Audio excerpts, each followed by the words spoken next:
Evening and welcome to the new show. I'm your host Nart Alash, and I'll be with you with very interesting guests from all over the world. We are targeting Circassian individuals and communities in Europe, America, and the Caucasus. And this evening we have a very special guest all the way from Spain, from Madrid, Sheomir Guchepshoko. And his stage name is Shell. Please welcome with me, Sheomir. Good evening to you. Good evening, Mahofo. How are you? How are you, Nart? Thank you, I'm fine. How about you? How's the weather in Madrid? Yeah, today is sunny, but a little bit cold. But anyway, sun is everywhere. In these days, I think it's ideal, ideal weather for me. I don't like very hot, very hot weather. So it seems that you don't like the cold weather, and also you don't like warm hot summer as well. Yeah, it's very. Then it's a perfect weather for you. Shell, can you tell us about your biography? I was born in Maikop, Republic of Adiga, western part of Circassia, and I moved when I was 20. I moved to Krasnodar, and I graduated from university there. Of course, in Maikop, we study in art college.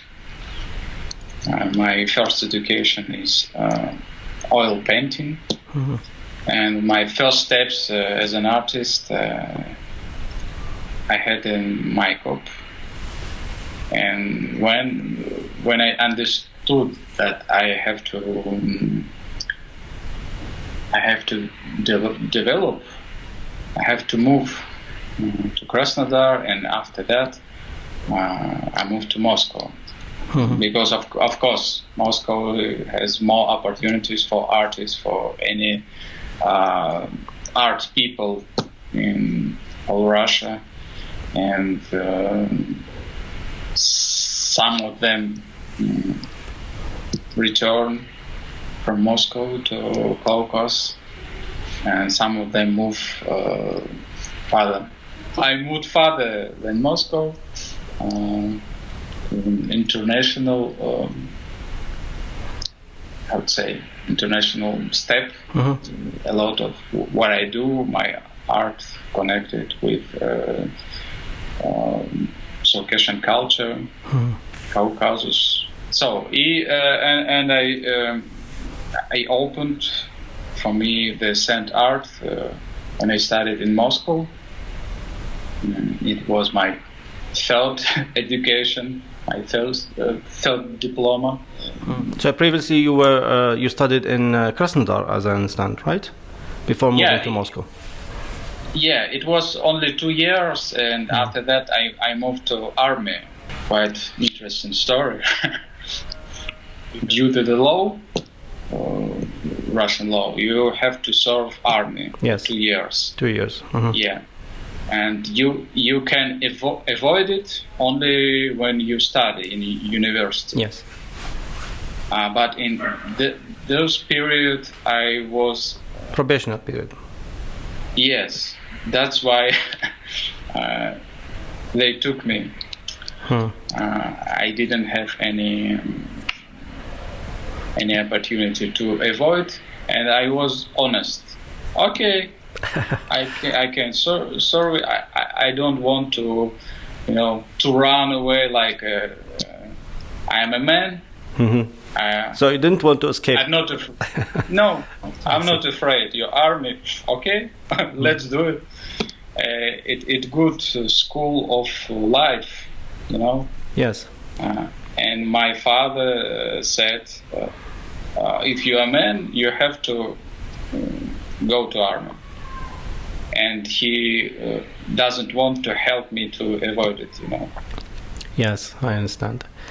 But from our previous conversation, you told me that the name Shell, or the stage name that you are using now, actually it came during your serving the army, right?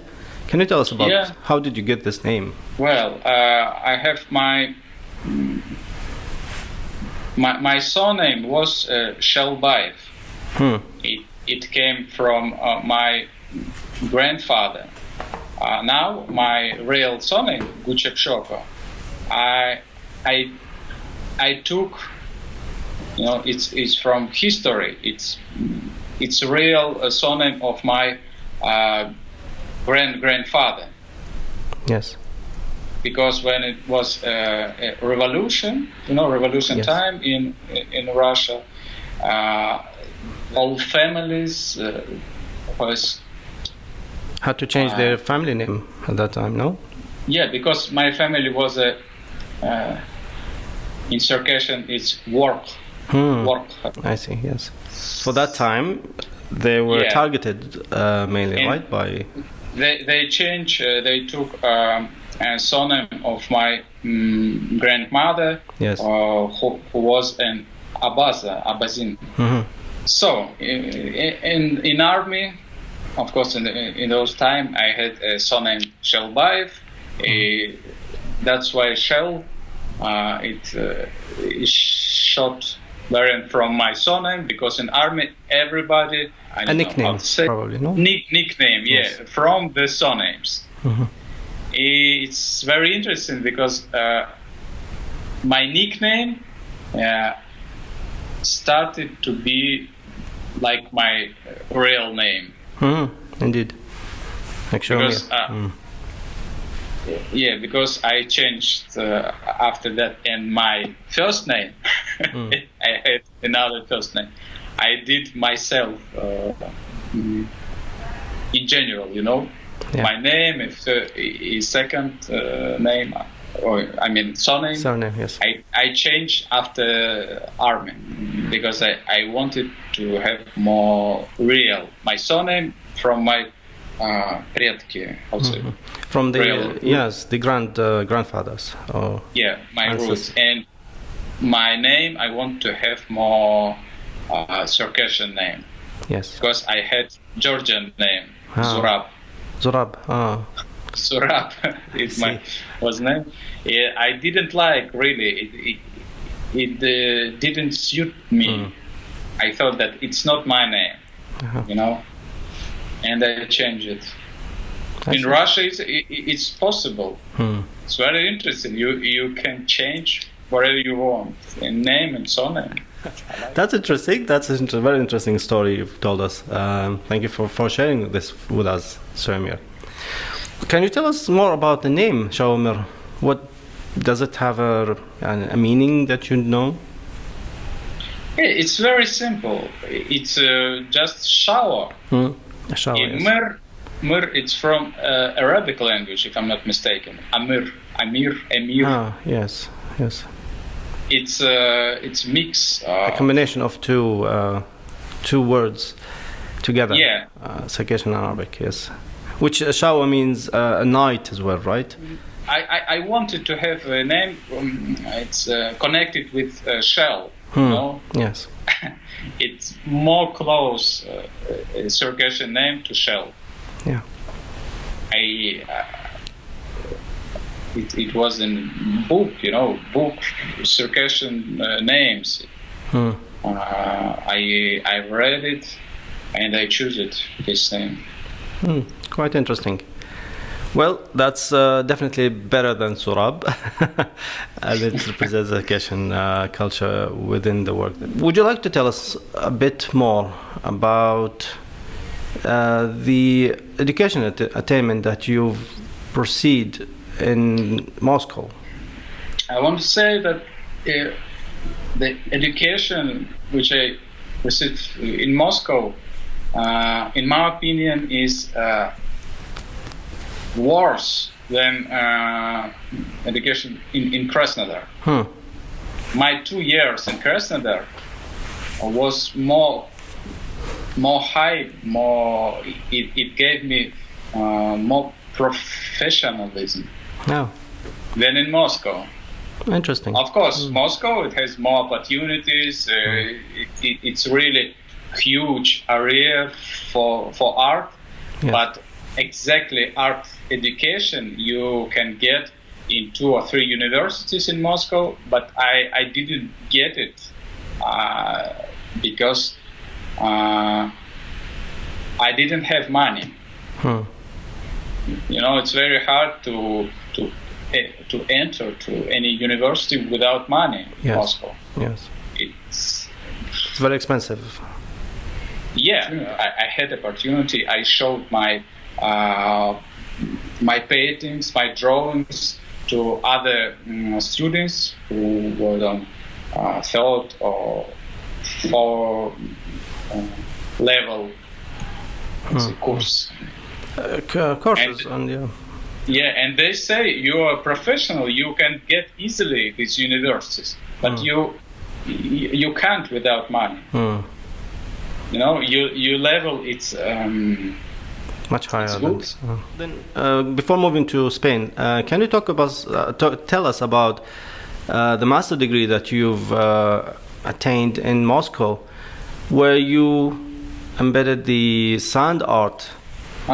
So it was in the same period when I opened for me, when I discovered sand art, and when I entered to university to get master degree, I didn't know what I will do, you know. And in this period, I discovered sand art, and I decided, why not? I can combine this process, and I started to get experiment with children to teach them, because it has a big potential, you know, sand art for teaching, for education, for psychology. It has a huge potential, and it's only a few.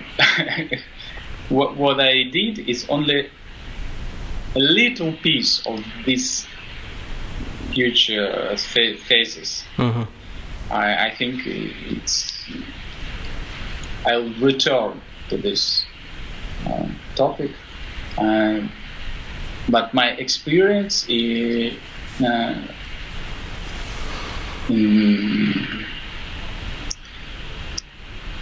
which I got. I think it helps me. It helps me now to understand children, to understand students. So when I have some master classes, I can understand much more than before. Yes. What introduced you to sand art? What was the motivation? How did you get acquainted with this new kind of art? I don't know. I always tried to find something new. When I started, it was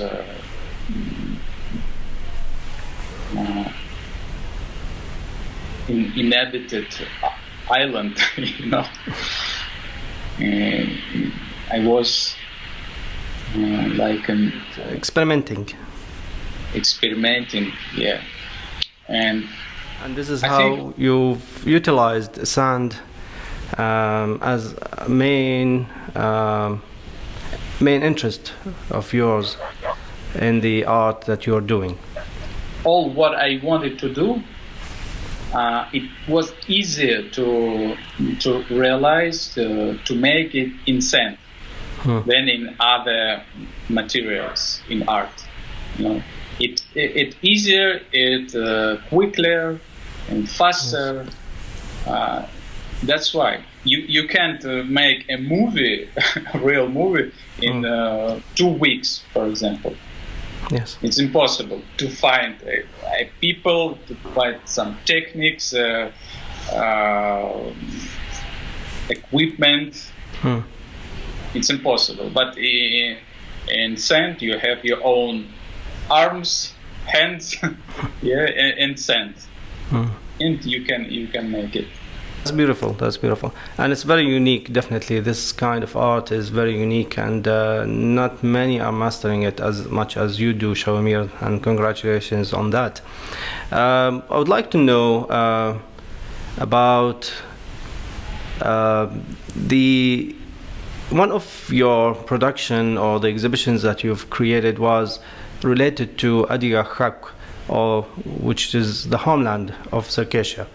Can you tell us about this part of your work? Yeah, once I created 39 pictures, 39 sand paintings, and I decided to show it in every places where we live, compactly live Circassian.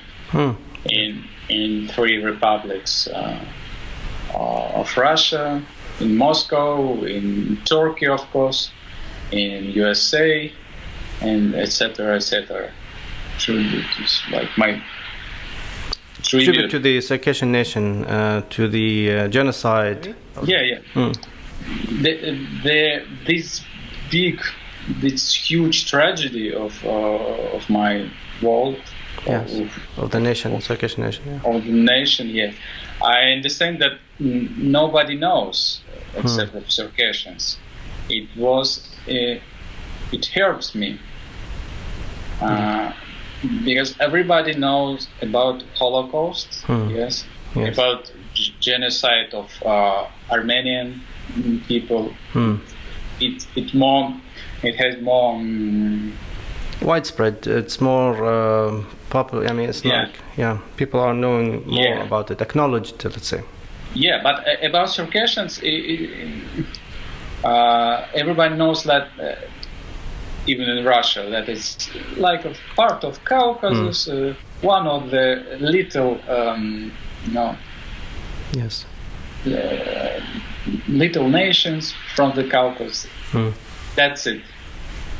Nobody knows that it's the hugest quantity. It was a Circassia, it was a big country, etc., etc. And I realized that I can show it in my pictures, in my movie. I can share it with the world, because it's how I told you, it's easy to make it in sand than to make a big movie, and I can do it. If I don't do it, who can? And nobody helped me, because in Russia a lot of people afraid of this thing, topic. Topic of genocide, about war, because our politics, our situation is very difficult now. I understand. But when you do something and they afford you, I did it in national museums. I did it in for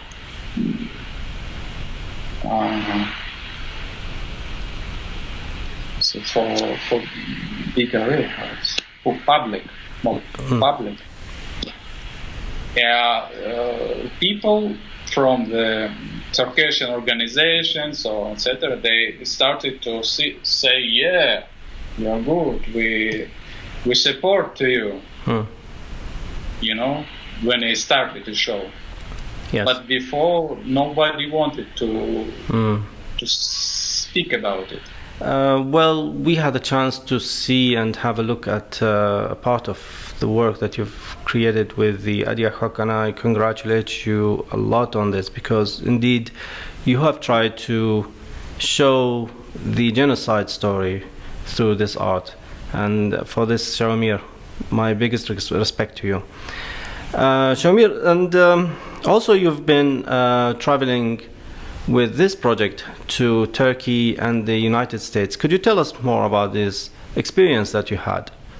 I was thinking about it a long time ago. I wanted to go to USA and Turkey, of course. And when I started to do my exhibition connected with Circassian topic, yes, I understand that it's good part. It's next step. It's good to show it in USA, in Turkey, and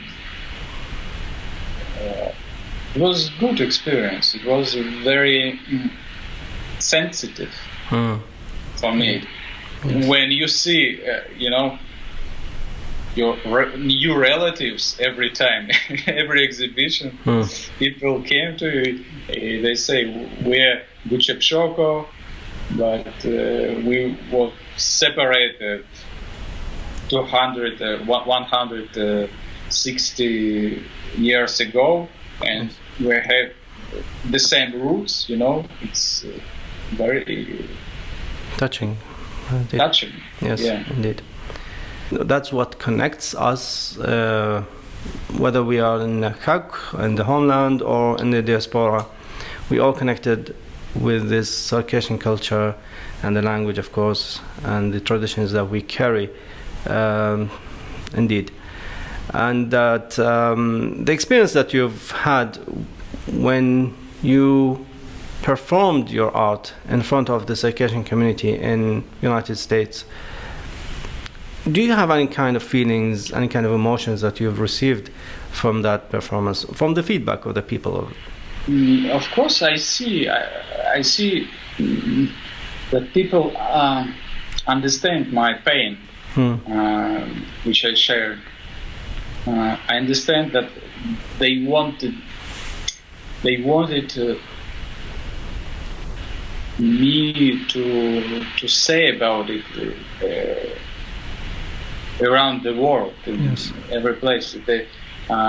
They support me. They came to me, and I see the tears, and it understandable without any words.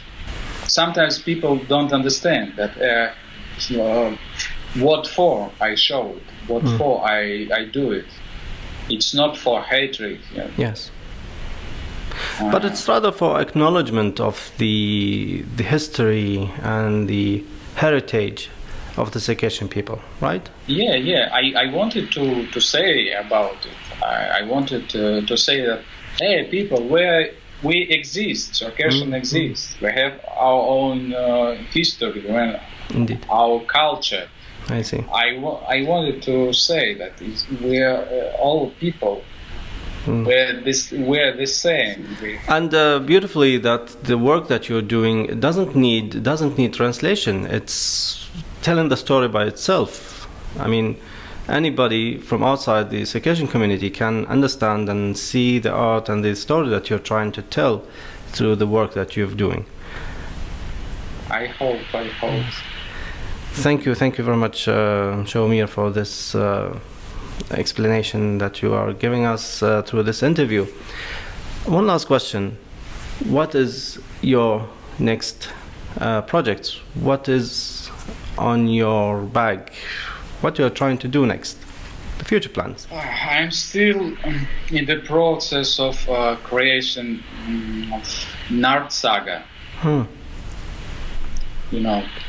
Your name is Nart, you understand. Yes. But it's not about me, it's about the Circassian saga, the mythology of the Narts in the Circassian culture. Yeah, and now I'm in a little,